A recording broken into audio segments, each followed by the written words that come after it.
তিল তিল করে গড়ে তোলা সম্পর্কটা শেষ হয়ে গেছে আজ 3.5 বছর পূর্ণ হলো। মানুষটা বলেছিল তোমার মতো মেয়েকে বাড়িতে নিয়ে যাওয়া যায় না। রাগটা কন্ট্রোল করো মিষ্টি, সবাইকে আপন করে নিও না এত সহজে।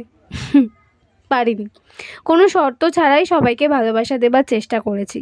কিছু কিছু মানুষ বলে আমি বাউন্ডুলে, নিজের সাথেই ব্যস্ত থাকি, কিন্তু নিজেকে নিয়ে কেন ব্যস্ত সেটা ঘেঁটে দেখার সুযোগ কারোরই নেই। কিছু মানুষ বলে তুই যাকে বিয়ে করবি তার কপাল পুড়বে।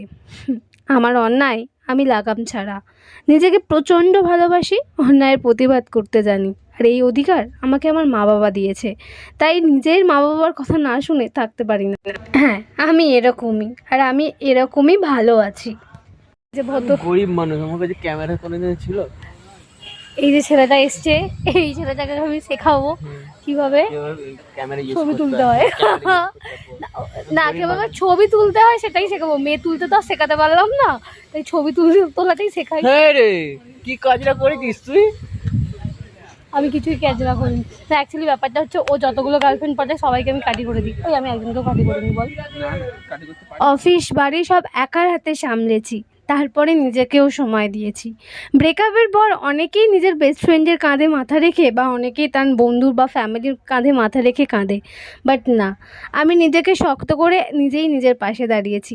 আমি গর্বিত আমি বাউন্ডুলে, কারণ আমি নিজেকে ভালোবাসতে জানি।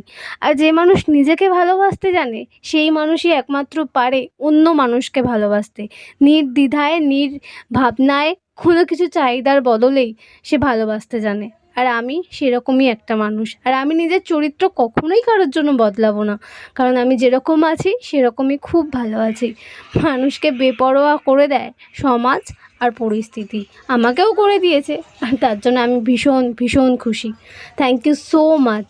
আর আমার এক্সকে নিয়ে আমার কিছু বলার নেই, সে তার নিজের নতুন জীবনে পা দিয়েছে, সে তার নতুন জীবনে বেশ ভালোই আছে, তার জন্য অনেক অনেক শুভেচ্ছা আর কংগ্রাচুলেশনস।